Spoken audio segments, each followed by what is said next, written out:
언젠가 TV에서 시골에서 전원 생활하는 이 중년의 로망이 전원주택 아니겠습니까? 전원 생활하고 있는 중년 부부가 나온 적이 있습니다. 진행자가 남편에게 묻습니다. 아내는 선생님에게 어떤 분입니까? 라고 질문을 합니다. 그때 남편은 조금도 머뭇거리지 않고 답을 합니다. 로또와도 같습니다. 라고 답을 합니다. 그때 진행자가 흐뭇한 미소와 함께 다시 묻습니다. 선생님, 어떤 면에서 아내를 로또라고 생각을 하시나요? 남편이 곧 대답을 합니다. 정말 안 맞아요. 정말 안 맞아서 로또입니다. 그래서 부부를 뭐라 그럽니까? 평생 로또라고. 로또 같은 아내, 로또 같은 남편. 그렇게 잘 안 맞은 남편과 아내로서 살아가고 있는 것이 참 신비이고 이것이 기적이라고 말할 수가 있습니다. 우리가 5월 가정의 달을 보내고 있습니다. 한국의 가정의 실태가 어떤지에 대해서 최근에 한 글을 보게 되었는데, 설문조사에 의하면 현재 한국인이 가장 중요하게 여기는 가치는, 삶에서 가장 중요하게 여기는 가치는 바로 돈입니다. 물질적인 행복을 삶에서 넘버원으로 꼽고 있습니다. 그런데 대부분의 선진국들을 조사를 해보면 돈이 아니라 넘버원이 가족입니다. 가족이 제일 중요하다. 두 번째로 선택한 것도 선진국은 돈이 아니라 친구와 그리고 공동체가 중요하다라고 선택을 하였습니다. 한국 사람들은 돈 다음에 무엇을 선택하였는가? 자신의 건강을 선택했습니다. 한국 사람에게 지금 제일 중요한 넘버원은 돈이고 그 다음은 건강입니다.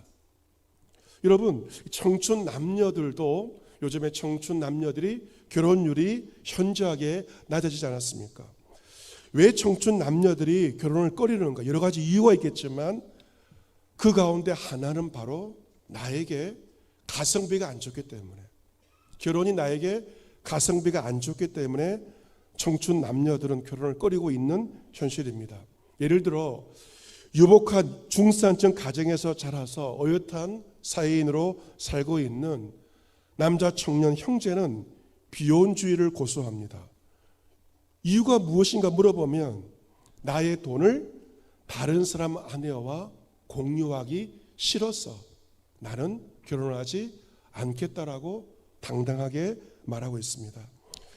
예쁘고 유능한 한 젊은 여성도 비혼을 선호합니다.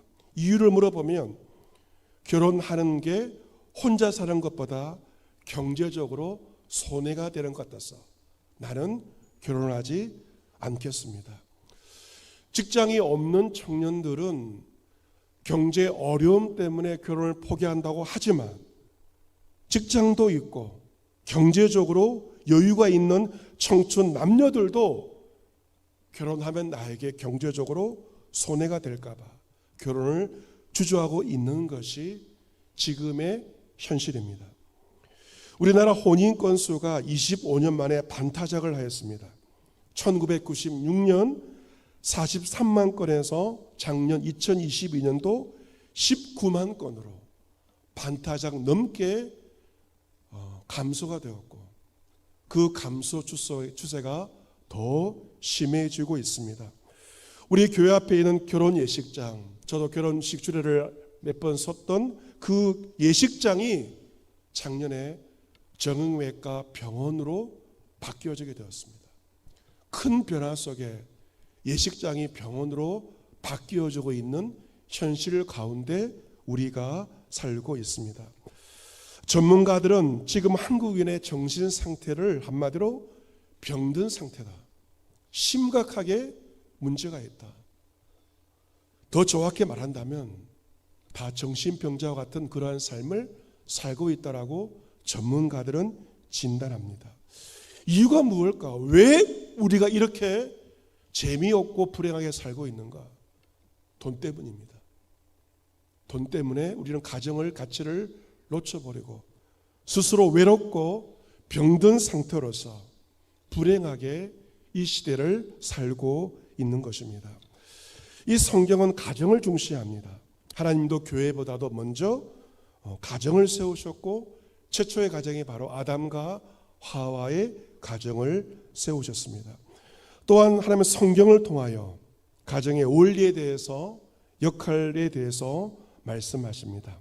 가정은 자신의 역할과 모든 위치를 잘 감당할 때 가정의 질서를 유지할 수 있기 때문에 그렇습니다. 그렇다면 오늘 말씀 보시면 에베소서 5장부터 6장까지 보시면 가정생활에 대해서 말씀하고 있습니다.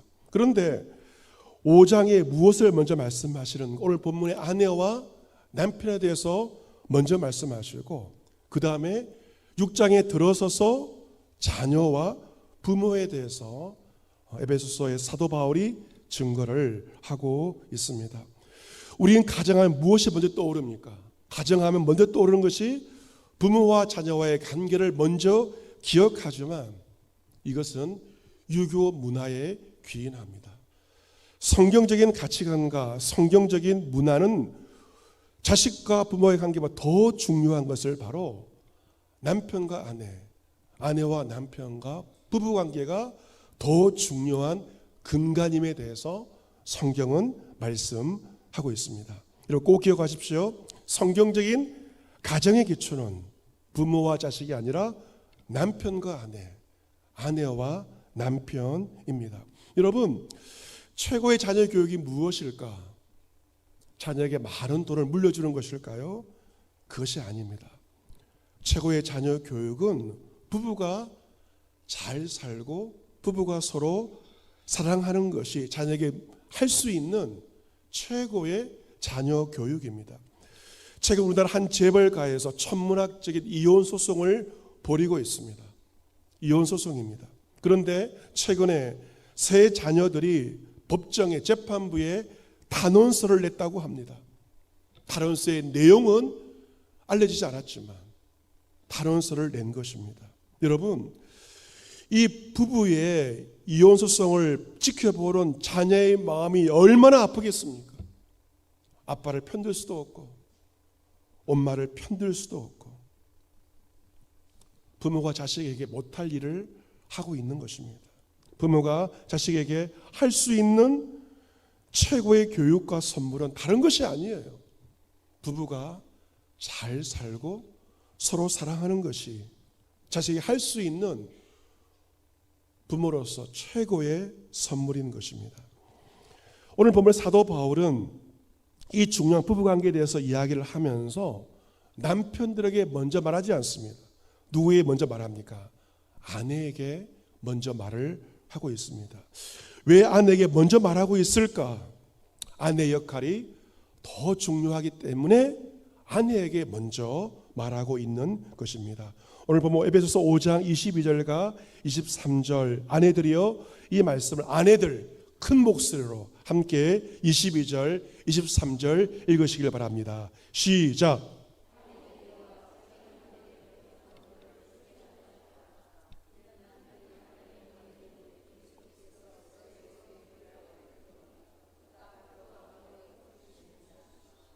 아멘. 소리가 갈수록 적어집니다. 마지못해 성경 말씀을 읽기는 읽지만 마지못해 소리가 갈수록 적어지는 것을 보게 되는데, 오늘 말씀에 복종이라는 단어가 나오는데 이 복종의 원문을 보시면 질서의 뜻이 있습니다. 하나님께서 세우신, 창조 때 세운 질서의 의미가 바로 복종입니다. 내 남편에게 복종을 한다는 것은 하나님이 세우신 하나님의 질서에 내가 따른다는 의미입니다. 예수 그리스도가 교회의 머리됨과 같이 남편이 아내의 머리가 된다는 것이죠. 이 머리됨은 리더십을 가리킵니다. 아내들에게 말합니다. 가정의 가장으로서, 머리로서, 리더로서의 남편의 권위를 인정하라. 이것이 바로 자기 남편에게 복종한다는 의미입니다. 아내가 보기에 남편에게 인정할 만한 것이 있어서가 아니라 나의 남편이기 때문에 하나님이 세워주신 남편의 권위를 인정하고 남편에게 복종하라 라고 말씀하고 있습니다. 24절에도 그러므로 교회가 그리스도에게 하듯 아내들도 범사에 자기 남편에게 복종할지니라.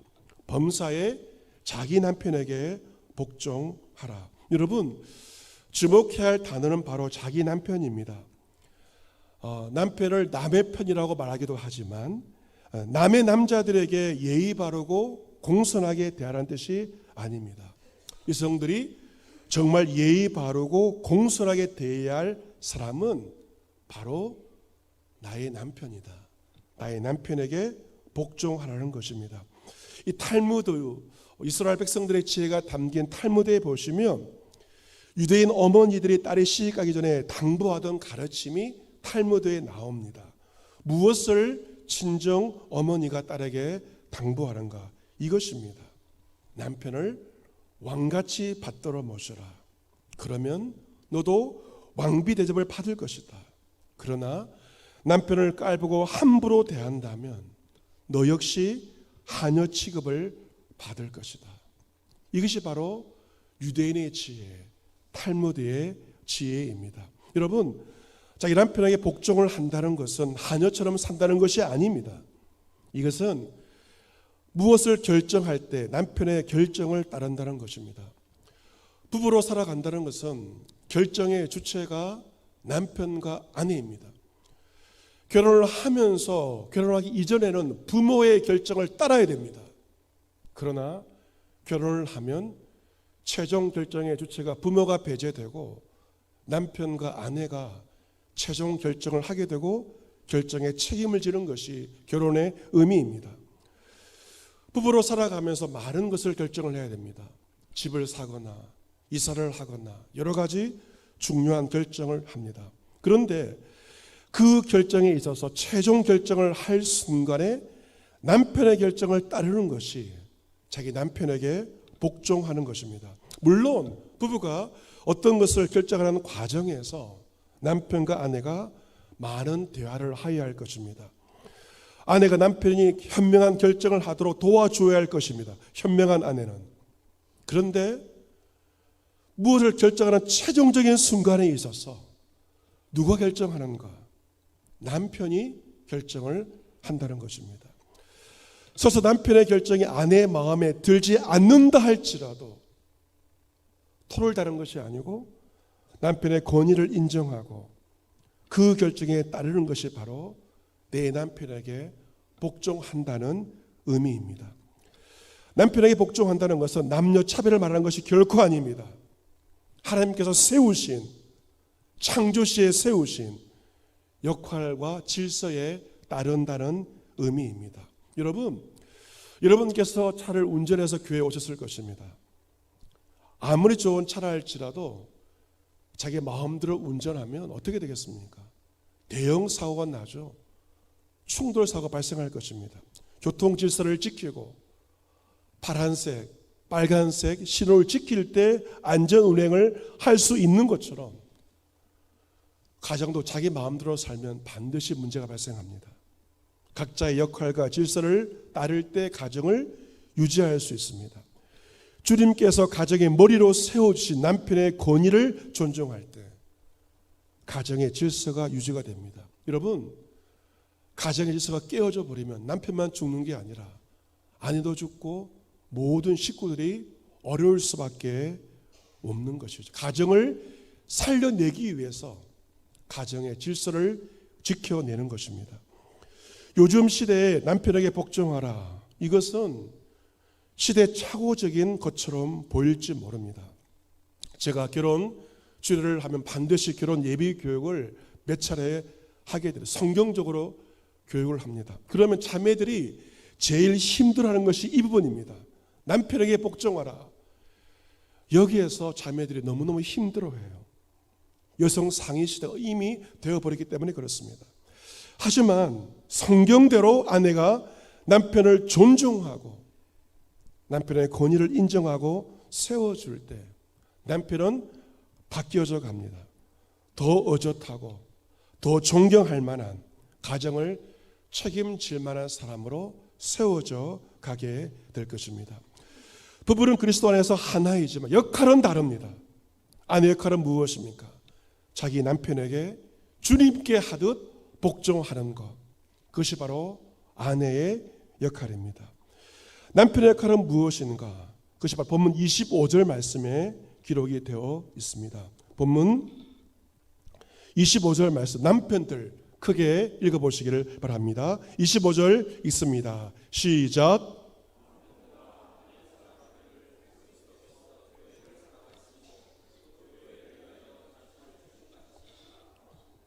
아멘. 남편의 미션은 무엇입니까? 내 아내를 사랑하는 것인데요, 그냥 사랑이 아닙니다. 그리스도가 교회를 사랑하시고 교회를 위해 생명을 주심같이 사랑하는, 여러분, 남편을 죽게 하듯 복종하는 것이 어려울까요? 아내를 사랑할 때 생명을 바쳐 사랑하는 것이 어려울까요? 둘 다 만만치는 않습니다. 창세기를 보면 아담과 하와의 범죄 이후에 아내는 남편을 사모하고 남편은 아내를 다스리라고 말씀하셨죠. 그런데 오늘 본문 보시면 남편에게 아내를 다스리라 말하지 않습니다. 사랑하라고 말씀하십니다. 이유가 있죠. 그것은 저로 말미암아 타락된 부부의 관계가 그리스도 안에서 회복되었기 때문에 다스리지 말고 아내를 사랑하라고 말씀하고 있는 것입니다. 이 사랑은 예수 그리스도의 사랑, 아가페의 사랑, 희생적인 사랑, 절대적인 사랑을 말합니다. 페르시아 제국의 통치자 고레스 왕이 있습니다. 성경에도 자주 나오는 고레스 왕은 정복자로 유명했습니다. 이 고레스 왕의 장수가 있었습니다. 그런데 그 장수의 아내가 반역죄에 연루가 되었고, 그리고 그것이 탄로가 되었습니다. 여러분, 그 당시에 가장 심각한 죄는 영모죄였습니다. 능지처참이죠. 결국 그 장수의 아내에게도 사형이 선고되었습니다. 남편 장수는 소식을 듣자마자 왕궁으로 달려가서 보좌 앞으로 달려갑니다. 왕 앞에 꿇어 엎드려 말합니다. 오 나의 주 고레스 왕이여, 소신의 아내 대신 저의 생명을 취하소서. 소신의 아내 대신 제가 죽을 수 있도록 윤호하소서. 이 고레스 왕은 정복자였지만 고상하고 매우 감성적인 왕이었습니다. 왕은 이 장수의 청혼에 감동을 먹었습니다. 왕은 아내를 풀어주었고 남편에게 되돌려 주었습니다. 아내가 죽다 살아난 것이죠. 남편이 아내에게 말합니다. 얼마나 다행인가. 왕이 당신을 용서할 때 얼마나 자상한 눈으로 우리를 바라보았는지 당신은 보았소. 그때 아내가 답을 합니다. 나는 내 눈으로 왕을 쳐다보지 않았습니다. 다만 나를 대신하여 기꺼이 죽으려고 하였던 한 남자만 내 눈에 보였습니다. 그 장수는 아내를 사랑하였기에 자기 목숨을 내놓을 수 있었던 것입니다. 그리스도는 교회를 사랑하셨기에 자신을 주셨고 자신의 생명을 주신 것입니다. 사랑은 목숨보다 위대함을 가르쳐 주신 것입니다. 사랑이 무엇인가? 상대방을 위해서 나를 주는 것인데, 나에게 필요 없는 것이 아니라 나에게 가장 중요한 것, 더 나아가 나의 생명을 주는 것이 그리스도의 사랑입니다. 남편의 미션은 무엇인가? 나의 아내를 사랑하는데요, 죽도록 사랑하는 것입니다. 죽도록 사랑하는 것, 목숨 바쳐 사랑하는 것, 그것이 남편의 미션입니다. 남편의 이러한 사랑을 받을 때 아내의 얼굴에요, 티가 사라집니다. 주름이 사라집니다. 얼굴이 피게 됩니다. 화초에 물을 줘 보세요. 물을 주면 화초가 살아나는 것처럼 남편의 사랑을 받으면 아내의 얼굴이 살아납니다. 아내의 얼굴만 봐도 남편이 아내를 사랑하는지 하지 않는지를 알 수가 있어요. 남편의 사랑을 받고 아내는 성장하며 얼굴이 살아나게 되는 것입니다. 이러한 그리스도의 사랑이 본문 26절과 27절에 나와 있죠. 이런 곧 물로 씻어 말씀으로 깨끗하게 하사 거룩하게 하시고 자기 앞에 영광스러운 교회로 세우사 티나 주름 잡힌 것이나 이런 것들이 없이 거룩하고 흠이 없게 하려 하심이라. 말씀으로 깨끗하게 하는 것입니다. 이 말은 남편에게 무엇을 요구하고 있습니까? 아내들에게 말씀을 가르치라. 돈만 버는 것이 아니라 자기 아내에게 말씀을 가르치는 것, 아내를 거룩하게 하는 것이 남편의 사명이라는 것입니다. 말씀을 통하여 아내를 깨끗하고 거룩하게 하는 것이 남편의 책임이라고 말씀하십니다. 또 아내를 세우는 것이죠. 누군가를 사랑하는 것은 누군가를 세워주는 것인데 남편들에게 아내를 세워주며 존귀하게 하라고 말씀하고 있습니다. 바울은 남편들이 자기 아내를 사랑하라고 하면서 자신과 같이 하라. 남편들은 자기 아내를 사랑할 때 자기 자신과 같이 할지니 자기 아내를 사랑하는 자는 곧 자기를 사랑하는 것이라고 말씀합니다. 반대로 여러분, 아내를 학대하고 아내를 병들게 하는 것은 자신을 학대하며 자신이 병드는 것과 마찬가지입니다. 아내가 건강해야만 남편도 건강할 수가 있습니다. 따라서 아내의 건강과 정신의 건강과 육체의 건강을 살피는 것은 곧 남편 자신의 마음과 육체의 건강을 살피는 것과 마찬가지입니다. 결국 아내를 사랑하는 것은 자기 자신을 사랑하는 것으로 되돌아온다는 것입니다. 사람들이 본능적으로 내 몸을 챙기는 것처럼 아내를 챙기며 아내를 양육하고 보호할 것을 말씀하십니다. 이제 결론적인 말씀 본문 31절과 32, 33 같이 한번 읽어보도록 하겠습니다. 같이 읽습니다. 시작. 그러므로 사람이 부모를 떠나 그의 아내와 합하여 그 둘이 한 육체가 될지니 이 비밀이 크도다. 나는 그리스도와 교회에 대하여 말하노라. 그러나 너희도 각각 자기 아내 사랑하기를 자신같이 하고 아내도 자기 남편을 존경하라. 아멘. 여러분, 하나됨의 두 가지 비밀을 말씀하고 있죠. 첫 번째 비밀은 그리스도와 교회가 하나가 되는 신비입니다. 그리스도와 교회의 머리이시죠. 우리는 그의 지체로서 주님과 하나가 되는 신비, 엄청난 신비입니다. 주님과 우리가 하나가 되는 신비입니다. 그런데 또 하나의 신비가 있죠. 어떤 신비입니까? 남편과 아내가 하나가 되는 신비입니다. 사람이 부모를 떠나 아내와 합하여 둘이 한 육체가 되는 비밀이며 이것은 신비입니다. 여러분, 이 남편과 아내의 관계에 대해서 결론적으로 33절에 무엇을 말씀하고 있습니까? 남편들이여 아내 사랑하기를 자신같이 하여라. 아내에게 무엇을 말합니까? 자기 남편을 존경하라. 주목해야 할 단어는 사랑이라는 단어와 존경입니다. 남편과 아내의 관계는 love and respect, 사랑과 존경의 관계입니다. 여러분, 아내 여러분, 여러분의 남편이 여러분에게 무엇을 요구할 것인가? 한 가지입니다. 존경입니다. 나의 남편이 나를 존경하기를 원한다는 것입니다. 아이들 앞에서, 자녀들 앞, 누구들 앞에서 여러분의 남편을 존중하십시오. 무시하지 마세요. 남편을 존중할 때 남편은 아내들을 더욱더 사랑하게 될 것입니다. 남편 여러분, 아내가 여러분 요구할 한 가지가 있습니다. 무엇입니까? 사랑입니다. 그리고 사랑을 속에 담지 마세요. 그 사랑을 표현하는 것입니다.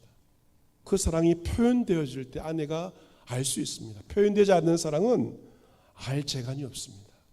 그 사랑을 아담처럼 내 살 중에 살이요 뼈 중에 뼈라고 고백하며 표현하시기를 바랍니다. 남편은 아내를 사랑하고 죽도록 사랑하고 아내는 남편을 죽게 하듯 존경하는 것이 하나님 세워주신 부부 각자의 역할이며 가정의 질서이며 부부는 이러한 존경과 사랑을 통하여서 깊은 하나됨을 경험하게 됩니다. 저희 아버지와 어머니는 참 많이 다르셨어요. 결혼생활 48년 동안 하셨는데 그 모습을 보면 참 많이 달랐다는 생각을 하게 됩니다. 잘 맞는 것은 거의 없었고 거의 맞지 않는 게 대부분이었습니다. 평생토록 의견이 조율되지 않는 모습으로 사신 것 같아요. 예를 들어 저희 아버지는 김치를 드실 때 이렇게 잘라서 먹어야 됐습니다. 항상 어머니에게 김치를 자르라고 하셨습니다. 하지만 저희 어머니는 항상 하시는 말씀이 김치는 찢어 먹어야 된다 말씀하시면서 김치를 자르지 않으셨습니다. 48년 동안 합의가 되지 않았고 늘 밥상에서 왜 김치를 안 잘랐냐고 그냥 드시라고 하면서 그 일로 48년간을 사셨습니다. 그 외에도 다툼과 갈등은 참 많았고 요즘 갖다 쓰면 이혼을 한다면 수백 번을 할 만한 그러한 상황이었습니다. 하지만 아버지는 아들인 저에게 이렇게 말씀했어요. 나의 자랑은 너희 어머니와 평생 산 것이 나의 자랑이다 말씀하셨습니다. 작은 아버지 삼촌들 여러 사정으로 결혼 몇 번 하신 분이 있었지만 나는 깨끗하다. 한 아내와 나는 살았다. 그것을 아들인 저에게 자랑스러워 하셨습니다. 폐암으로 투병을 하시면서 자녀들을 소집하여서 유언을 남기셨는데 그 유언에서 하신 말씀은 너희들 어머니는 신사임당과 같다. 그렇게 싸우셨는데 마지막에 너희 어머니는 신사임당과 같다라고 말씀하셨습니다. 그리고 저희 어머니는 돌아가시기 전 폐암 마지막, 이 암이라는 게 마지막이 힘들지 않습니까? 힘들었던 병원에 투병하시다가 힘든 마지막 몇 주간을 내가 하겠다. 자식들에게 맡기지 않고 어머니가 내가 하겠다라고 하셨습니다. 집으로 모시고 와서 병원에서 남편의 마지막 병수발을 어머니가 혼자 감당하셨습니다. 부부가 무엇인가? 참 많이 다르고 때로 싸우기도 하지만 서로를 사랑하고 존경하고 마지막에 서로의 마지막을 책임지는 관계가 바로 부부의 관계입니다. 사랑하는 성도 여러분, 오늘은 5월 21일입니다. 20일, 2와 1입니다. 둘이 하나가 되는 부부의 날입니다. 여러분, 부부의 날은 식사 한번 하고 이벤트 그 정도의 날이 아닙니다. 남편과 아내 많이 다를 것입니다. 하지만 예수 그리스도 안에서 사랑과 존경으로 하나됨의 신비를 누리시기를 바랍니다. 아내 남편들을 존경하며 복종하고 남편은 아내를 죽도록 사랑하며 아내를 세워줌으로 말미암아 주 안에서 하나됨의 신비를 누릴 수 있는 이런 모두의 가정이 될 수 있기를 주 예수 그리스도의 이름으로 축복합니다. 아멘.